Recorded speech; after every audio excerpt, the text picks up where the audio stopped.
নমস্কার, আমি সোমা বলছি সোমাস বেকিং এন্ড কুকিং থেকে। এতক্ষণ আপনারা ভিডিওতে দেখলেন আমি এই ডিশটা সার্ভ করছি। এবার আমি এটা খাচ্ছি, খেয়ে আপনাদেরকে বলছি কেমন হলো।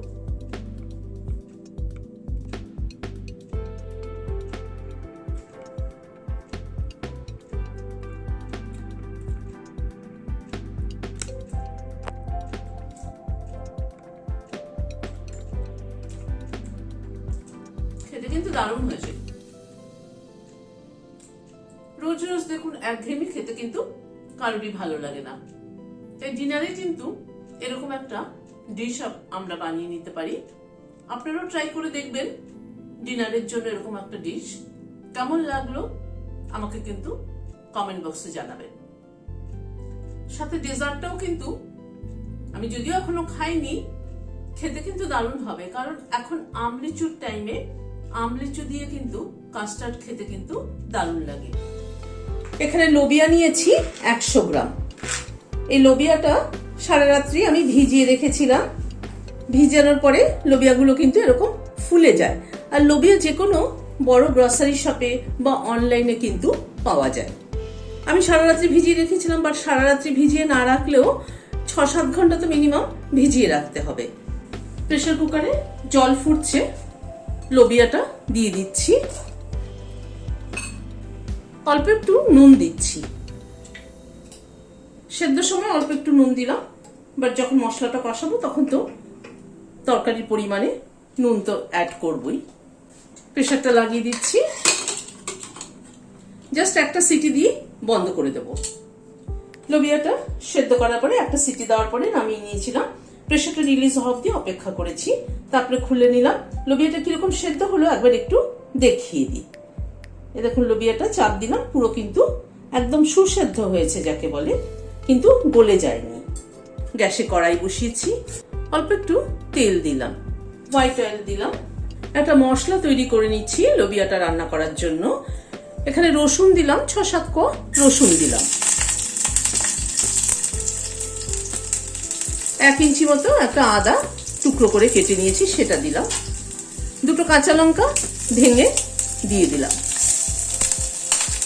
আর এখানে একটা বড় সাইজের টমেটো নিয়েছি, সেটা দিয়ে দিলাম।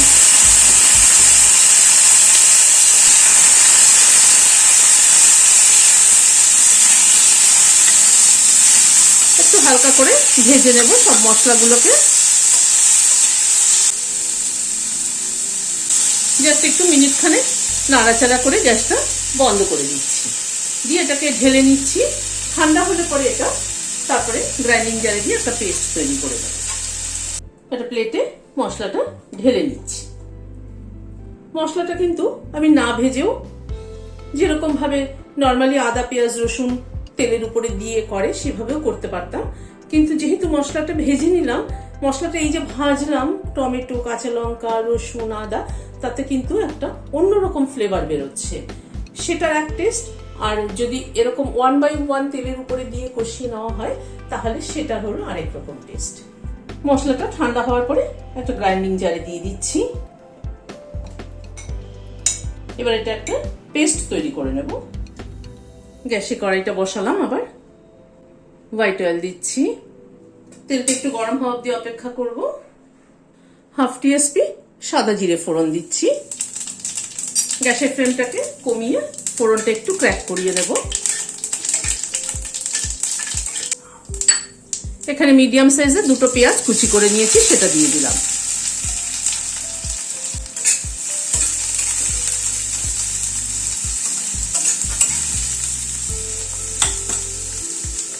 গ্যাসের ফ্লেমটাকে মিডিয়ামে রেখে পেঁয়াজটা হালকা করে একটু ভেজে নেব।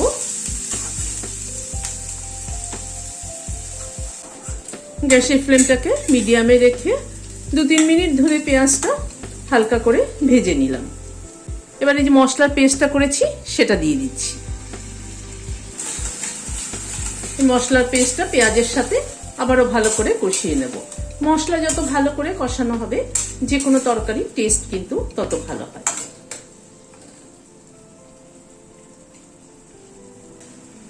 নুন দিচ্ছি 1/2 টিস্পুন। লোবিয়া সেদ্ধর সময় কিন্তু অল্প একটু নুন দেওয়া ছিল, সেটা মাথায় রাখতে হবে। হলুদ দিচ্ছি half TSP, Kashmiri red chilli দিচ্ছি হাফ টিএসপি। সব দিয়ে মশলাটাকে আবার নাড়াচাড়া করে নিচ্ছি। এবার মশলাটা ভালোভাবে কষাবো, গ্যাসের ফ্লেমটাকে মিডিয়ামে রেখে মশলাটাকে ভালো করে কষাবো। হাফ টিএসপি ধনের গুঁড়ো দিলাম,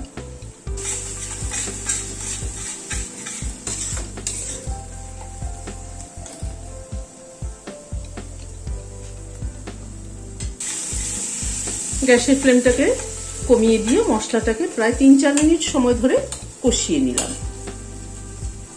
এবার লোবিয়াটা দিয়ে দিচ্ছি, লোবিয়া সেদ্ধ জলটাও কিন্তু এখানে আমি ব্যবহার করছি। এবার লোবিয়াটাকে দিয়ে একটু গ্যাসের ফ্লেমটাকে বাড়িয়ে দিয়ে আবার একটু কষিয়ে নেব। ক্যাপসিকাম এখানে একটা বড় ক্যাপসিকামের অর্ধেকটা ব্যবহার করেছি, ক্যাপসিকামটাও দিয়ে দিলাম। খানিকটা কসুরি মেথি দিয়ে দিলাম, মশলাটার সাথে কসুরি মেথিটাও কষিয়ে নিচ্ছি, তাতে ফ্লেভারটা ভালো হবে।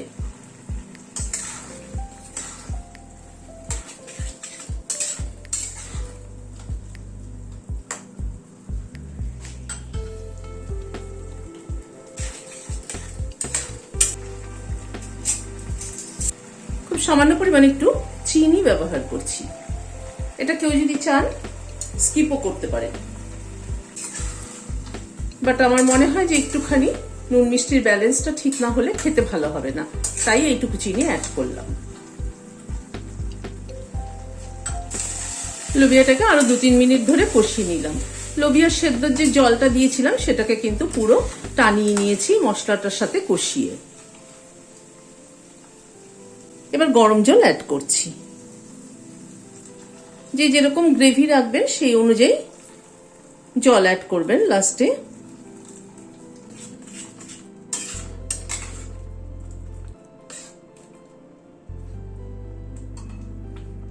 এবার একটু ফুটে উঠুক,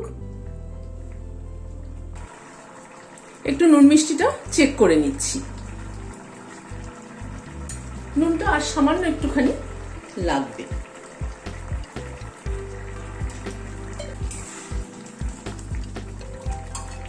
এবার খানিকটা ধনেপাতা কুচি ছড়িয়ে দিচ্ছি, দিয়ে গ্যাসটা বন্ধ করে দিলাম। বন্ধ করে দিয়ে ঢেকে দিচ্ছি, স্ট্যান্ডিং টাইম 5 মিনিট। গ্যাসে একটা সসপ্যান বসিয়েছি, গ্যাসটা কিন্তু এখনো ধরাইনি। সামান্য পরিমাণে একটুখানি জল দিয়ে দিচ্ছি। আমি এখানে হাফ লিটার দুধ ঢেলে দিচ্ছি, জলটা দিলাম এই জন্য যে দুধটা নিচে লেগে না যায়। এখানে আমি ফুল ক্রিম মিল্ক ব্যবহার করছি কাস্টার্ডটা বানানোর জন্য। আপনাদের কাছে যদি ফুল ক্রিম মিল্ক অ্যাভেলেবেল না থাকে তাহলে এমনি টোল্ড মিল্ক দিয়ে করলেও হবে। এবার গ্যাসটাকে ধরিয়ে দিচ্ছি। দুধটা ফুটে ওঠা অবধি অপেক্ষা করব। দুধটা ফুটে উঠেছে, এই 2-4 মিনিট একটুখানি জাল করে নেব। যদিও এটা ফুল ক্রিম মিল্ক, এটা খুব একটা ঘন করার দরকার হয় না, সেই জন্য তবুও একটুখানি 2-4 মিনিট একটু জাল করে নিচ্ছি। মানে দুধটা যত ঘন হবে কাস্টার্ডের টেস্ট তত ভালো হবে। সেই জন্য আপনারা যদি টোন মিল্ক ব্যবহার করেন তার সাথে একটুখানি মিল্ক পাউডার 2 চামচ মিশিয়ে দেবেন। মিনিট 3-4 মতো আবার জাল হলো দুধটা। এখান থেকে খানিকটা দুধ আমি তুলে নিচ্ছি। একটা বাটির মধ্যে 2 চামচ 3 চামচ দুধ তুলে নিলাম কাস্টার্ড পাউডারটা গোলার জন্য। তবে দুধটা কিন্তু পুরো ঠান্ডা হবে, তারপরে কাস্টার্ড পাউডারটা গুলবো। এবার এই দুধে চিনি অ্যাড করে দিচ্ছি 1 চামচ, 3 চামচ, 4 চামচ দিলাম চিনি। মিষ্টিটা যে যেরকম খান সেই অনুযায়ী দেবেন। চিনিটা দিয়ে আর একটু জাল করে নিচ্ছি দুধটাকে। দুধটা ঠান্ডা হওয়ার পরে এখানে কাস্টার্ড পাউডার মেলাচ্ছি 1 চামচ, 2 চামচ,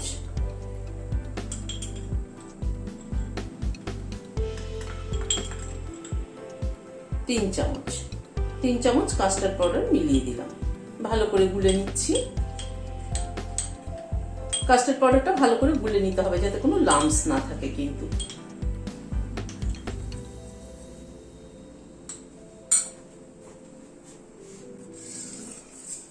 দুধটা চিনি দিয়ে আবারও 3-4 মিনিট মতো জাল করে নিলাম। এবার কাস্টার্ড পাউডারটা দিয়ে দিচ্ছি আর এক হাত দিয়ে নাড়ছি।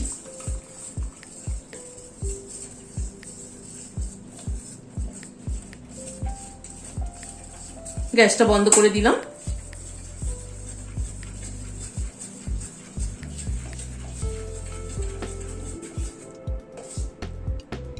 তৈরি হয়ে গেল কাস্টার্ড। এবার এটাকে ঠান্ডা হতে দেব। একঘেয়েমি খাওয়ার থেকে বিরতি থাকতে কিন্তু এরকম একটা থালি বানিয়ে নেওয়া যেতে পারে ডিনারে। সবসময় একঘেয়েমি খেতে কিন্তু কারোরই ভালো লাগে না, আর লোবিয়া খাওয়া কিন্তু স্বাস্থ্যের জন্য খুবই ভালো। আর সাথে একটা ডেজার্ট হলে তো কথাই নেই। গরমের দিনে কিন্তু ঠান্ডা ঠান্ডা এরকম একটা কাস্টার্ড, ফ্রুট কাস্টার্ড, আম লিচু দিয়ে কিন্তু দারুণ কিন্তু লাগে খাওয়ার শেষে খেতে। তা আপনারা এরকম বানিয়ে খেয়ে দেখবেন, আমার মনে হয় ভালো লাগবে।